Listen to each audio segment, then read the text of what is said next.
तो मैं आपको अनुलोम विलोम प्राणायाम के बारे में एक दो चीजें बताऊंगा। अब देखिए, सबसे पहली चीज तो आप ये समझिए कि प्राणायाम का मतलब क्या होता है। देखिए, प्राण असल में संस्कृत भाषा का शब्द है जिसका मतलब होता है लाइफ फोर्स यानी वाइटल एनर्जी, और आयाम शब्द का मतलब होता है किसी चीज, किसी काम या कि फिर किसी इंसान को या तो आगे लेकर आना या कि फिर उसको बढ़ा देना। और देखिए, इसी से प्राणायाम शब्द का एग्जैक्ट मतलब होता है लाइफ फोर्स या वाइटल एनर्जी को या तो आगे लेकर आना या कि फिर उसको बढ़ा देना। अब चलिए जरा सा प्राणायाम के बारे में एक दो चीजें समझ भी लीजिए। देखिए, कोई सा भी प्राणायाम हो उसमें 4 स्टेप्स होते ही हैं, जिसमें से सबसे पहला स्टेप होता है पूरक। और पूरक में असल में यह किया जाता है कि हम अपने पेट को ढीला छोड़ते हुए डायफ्राम से धीरे धीरे और गहराई तक सांस को अंदर खींचते हैं। दूसरा स्टेप होता है कुंभक, और कुंभक में असल में यह किया जाता है कि खींची हुई सांस को जितनी देर तक आराम से अंदर रोक कर रखा जा सकता है उतनी देर तक उसे अंदर रोक कर रखते हैं। तीसरा स्टेप होता है रेचक, और रेचक में खींची हुई सांस को धीरे धीरे और पूरी तरह से बाहर की तरफ छोड़ देते हैं। और चौथा स्टेप जो होता है उसे कहते हैं बाह्य कुंभक, और इसमें सांस को पूरी तरह से बाहर छोड़ने के बाद जितनी देर तक आराम से बिना सांस लिए रहा जा सकता है उतनी देर तक सांस को अंदर नहीं खींचते।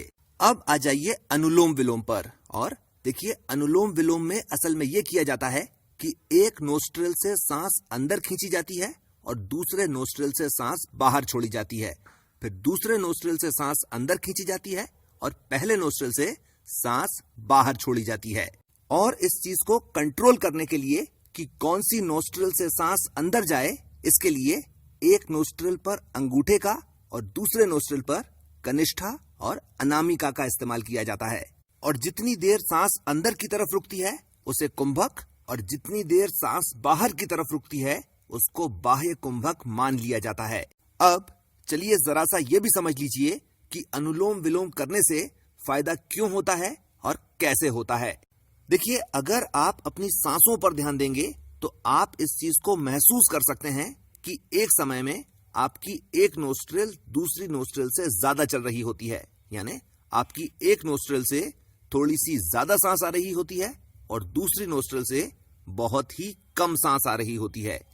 अब देखिए, जो हेल्दी बंदा जो होता है उसके साथ ये होता है कि एक समय में उसकी एक नोस्ट्रिल ज्यादा चल रही होती है और उसके 3 घंटे के बाद उसकी दूसरी नोस्ट्रिल ज्यादा चलने लगती है, और ऐसा ही पूरे दिन होता रहता है। ये हो गई एक चीज। दूसरी चीज आप ये समझिए कि हमारा दिमाग जो होता है ये 2 हेमिस्फीयर्स में बटा हुआ होता है, जिसमें से एक होता है लेफ्ट हेमिस्फीयर और दूसरा होता है राइट हेमिस्फीयर। अब ये जो दिमाग का लेफ्ट हेमिस्फीयर जो होता है ये दिमाग के कामों को दिमाग से करता है, और ये जो दिमाग का राइट हेमिस्फीयर जो होता है ये दिमाग के कामों को दिल से करता है। इसका क्या मतलब हुआ? इसका मतलब यह हुआ कि आपके लेफ्ट साइड के ब्रेन की वजह से आपके अंदर numerical skills, scientific skills, writing skills, speaking skills, objectivity और एनालिटिकल एंड लॉजिकल रीजनिंग होती है। और आपका जो राइट साइड ऑफ ब्रेन होता है इसी की वजह से आप चेहरों को पहचान पाते हो, इमोशंस को महसूस कर पाते हो, आप में क्रिएटिविटी होती है, आप में इमेजिनेशन होती है और आपको म्यूजिक और आर्ट अच्छा लगता है। वापस नोस्ट्रिल्स पर आ जाइए। देखिए, होता यह है कि जिस तरफ की नोस्ट्रिल से ज्यादा सांस आ रही होती है हमारे दिमाग की इलेक्ट्रिकल एक्टिविटी उसके अपोजिट साइड में बढ़ जाती है। यानी अगर आपकी राइट नोस्ट्रिल से ज्यादा सांस आ रही है तो आपके दिमाग की लेफ्ट हेमिस्फीयर की इलेक्ट्रिकल एक्टिविटी बढ़ जाएगी और वो बहुत तेजी से काम करने लग जाएगा। और अगर आपके लेफ्ट नोस्ट्रिल से ज्यादा सांस आ रही है तो आपके दिमाग की राइट हेमिस्फीयर की इलेक्ट्रिकल एक्टिविटी बढ़ जाएगी और वो बहुत तेजी से काम करने लग जाएगा। और देखिए, इसी वजह से जब आप अनुलोम विलोम करते हो तो क्योंकि आप अपनी दोनों नोस्ट्रिल से एक के बाद एक पूरी सांस खींचते हो और पूरी सांस छोड़ते हो तो आपके दिमाग के दोनों हेमिस्फीयर्स की इलेक्ट्रिकल एक्टिविटी बढ़ जाती है, जिसकी वजह से आपका दिमाग बहुत ही ज्यादा एफिशिएंटली काम करना शुरू कर देता है। इसके अलावा अनुलोम विलोम करने का सबसे बड़ा फायदा ये होता है कि इससे आपका कंसंट्रेशन बहुत ही ज्यादा बढ़ जाता है, जिसकी वजह से चीजों को याद करना और चीजों को याद रखना बहुत ही ज्यादा आसान हो जाता है। और देखिए, इसी वजह से वो लोग जिन्हें हमेशा थकान रहती है या आलस आता रहता है या किसी काम को करने में मन नहीं लगता या अगर डिप्रेशन की परेशानी रहती है तो उन्हें अनुलोम विलोम जरूर करना चाहिए। अब सवाल ये उठता है कि अनुलोम विलोम करने से डिप्रेशन की परेशानी कैसे दूर हो सकती है, और इस चीज को समझने के लिए आप सबसे पहले इस चीज को समझिए कि हमारी जो राइट नोस्ट्रल होती है इसे पिंगला कहा जाता है, जो हमारे शरीर में गर्मी पैदा करती है और इसीलिए इसे सूर्य नाड़ी भी कहते हैं। और जो हमारी लेफ्ट नोस्ट्रल जो होती है इसे ईडा कहा जाता है और ये हमारे शरीर में ठंडक पैदा करती है और इसीलिए इसे चंद्र नाड़ी भी कहा जाता है। होता यह है, और देखिए इस चीज को बहुत ध्यान से सुनिए, होता यह है कि वो लोग जिनके दिमाग में आमतौर पर निगेटिव थॉट्स ही आती रहती हैं, डिप्रेशन में रहते हैं या आमतौर पर ये सोचते रहते हैं कि मैं तो जान दे दूंगा, आप अगर उनमें से हैं तो आप इस चीज पर जरा ध्यान देकर देख लीजिए कि आमतौर पर आपकी बाईं नाक ही ज्यादा चलती होगी। अब जब आप अनुलोम विलोम करते हो तो क्योंकि आप अपनी दोनों नोस्ट्रल्स को एक्टिवली यूटिलाइज करते हो, सभी तरह की निगेटिव थॉट्स, डिप्रेशन और सुसाइडल टेंडेंसीज 1 महीने के अंदर अंदर कम होना शुरू हो जाती हैं और 3 महीने के अंदर अंदर जड़ से खत्म हो जाती हैं। इस चीज को भी समझिए कि अनुलोम विलोम करने से दिमाग के दोनों हेमिस्फीयर बैलेंस हो जाते हैं और जब ये दोनों बैलेंस हो जाते हैं तो फिर सेंट्रल चैनल, जिसे सुषुम्ना नाड़ी कहते हैं, वो जागृत हो जाता है, जिसके वैसे तो बहुत सारे फायदे होते हैं, पर 4 सबसे बड़े फायदे ये होते हैं कि एक तो पेशेंस यानी धीरज बहुत ज्यादा बढ़ जाता है। दूसरा फायदा ये होता है कि इंसान की रिजोल्यूटनेस बढ़ जाती है। रिजोल्यूटनेस यानी जो ठान लिया वो कर दिखाएंगे। तीसरा फायदा ये होता है कि इंसान की डिसीजन मेकिंग एबिलिटी यानी सिचुएशन के हिसाब से तेजी के साथ और एकदम सही डिसीजन लेने की काबिलियत बहुत ही ज्यादा बढ़ जाती है। और चौथा फायदा ये होता है कि इंसान की क्रिएटिविटी यानी रचनात्मकता बहुत ही ज्यादा बढ़ जाती है। इसके अलावा अनुलोम विलोम करने का दूसरा सबसे बड़ा फायदा ये होता है कि इससे आपके दिमाग के सभी एनर्जी चैनल्स जो हैं वो प्यूरिफाई भी हो जाते हैं और रिचार्ज भी हो जाते हैं, जिसकी वजह से आपका पूरा नर्वस सिस्टम बहुत ही ज्यादा ताकतवर हो जाता है। पर देखिए, ये तो अनुलोम विलोम का एक बहुत ही छोटा सा फायदा मैंने आपको बताया है। वो लोग जिन्हें लकवा मार गया है, अगर वो अनुलोम विलोम करना शुरू कर दें, यानी जिस हालत में है उसी हालत में, पर जितनी देर तक कर सकते हैं उतनी देर तक अगर वो अनुलोम विलोम करते रहें तो 6 महीने से लेकर 1 साल के अंदर अंदर वो चलना फिरना शुरू कर देंगे। अब चलिए यहां पर एक चीज भी आपको मैं बता देता हूं। देखिए, मेरे मौसा जी जो हैं उन्हें लकवा मार गया था और 3-4 महीने सभी जगह से निराश होने के बाद वो किसी सिद्ध से मिले, जिन्होंने उनको ये बताया कि आप अनुलोम विलोम करिए, और 9 महीने के अंदर अंदर उन्होंने सहारा ले लेकर चलना शुरू कर दिया और उसके 4 या 5 महीने के बाद वो पूरे सही तरह से चलने लग गए थे। अगर मैं इसे अपने शब्दों में कहूं तो मैं ये कहूंगा कि अनुलोम विलोम करने से सुकून हासिल हो जाता है। और देखिए, अनुलोम विलोम के इन्हीं फायदों की वजह से स्वामी विवेकानंद जी ने भी जिस एक प्राणायाम को करने के ऊपर खास तौर पर जोर दिया है वो है अनुलोम विलोम। इस चीज को भी समझिए कि अगर कंसंट्रेशन के बारे में बात की जाए, चीजों को सीखने के बारे में बात की जाए, चीजों को याद करने के बारे में बात की जाए और उन्हें वैसा का वैसा बता देने के बारे में बात की जाए, तो स्वामी विवेकानंद जी की कोई काट नहीं है। भाई, अपनी पूरी नॉलेज को कुल मिलाकर 9 वॉल्यूम्स में समेट कर रख देना, ये काम एक क्रिएटिव जीनियस ही कर सकता है, दूसरा कोई नहीं। ये हो गई एक चीज।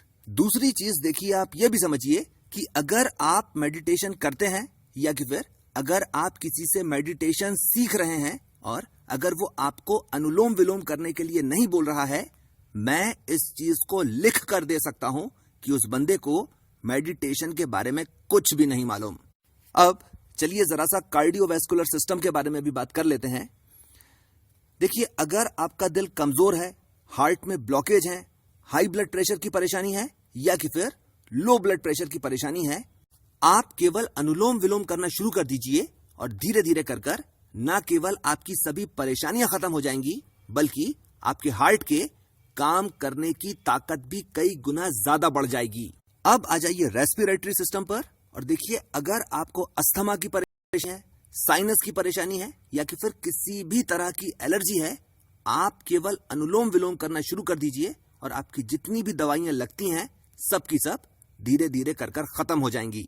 इसके अलावा वो लोग जिनकी फैमिली हिस्ट्री रियूमेटिज्म की यानी गठिया अर्थराइटिस की है, उन्हें अपने शुरुआत के दिनों से ही अनुलोम विलोम करना शुरू कर देना चाहिए। ये हो गई दूसरी चीज। तीसरी चीज देखिए, अनुलोम विलोम करने से वात, पित्त और कफ ये तीनों बैलेंस हो जाते हैं, जिसकी वजह से आपकी क्वालिटी ऑफ लाइफ बहुत ही ज्यादा अच्छी हो जाती है। यानी आप जितनी लिखवा कर लाए हैं, आप रहेंगे तो उतने समय तक ही जिंदा, पर जब तक जिंदा रहेंगे तब तक एकदम स्वस्थ रहेंगे। अब आ जाइए डाइजेस्टिव सिस्टम पर। और अनुलोम विलोम जो होता है, ये डाइजेस्टिव सिस्टम के लिए बहुत ही ज्यादा फायदेमंद रहता है। सवाल उठता है कि कैसे?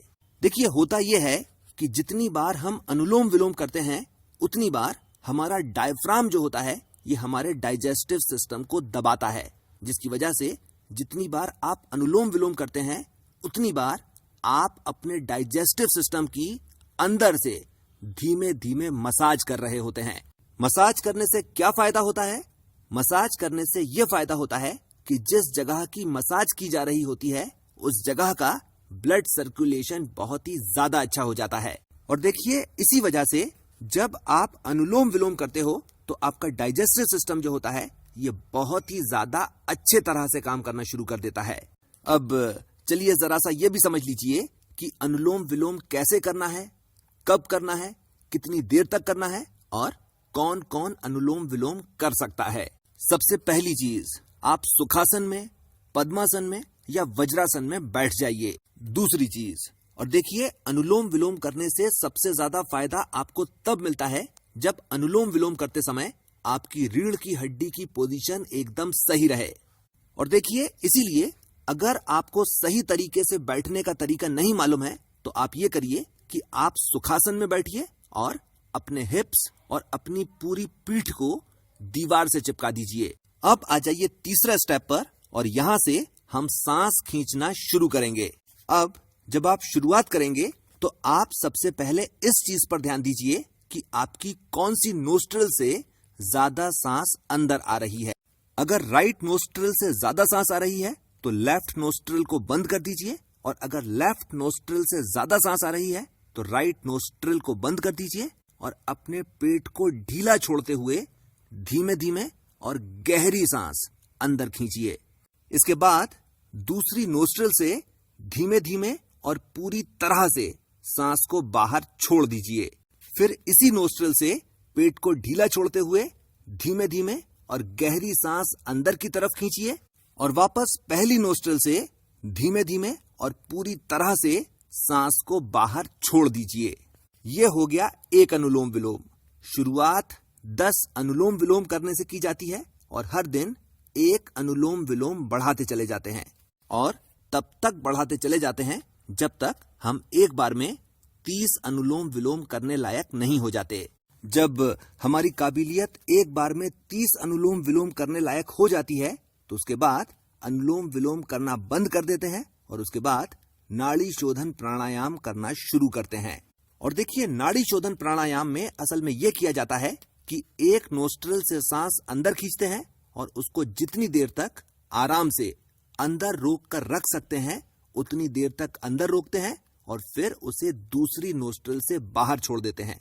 इसके बाद जितनी देर तक बिना सांस लिए रहा जा सकता है उतनी देर तक सांस नहीं लेते और वापस दूसरी नोस्ट्रिल से सांस अंदर की तरफ खींचते हैं और ये साइकिल रिपीट होती जाती है।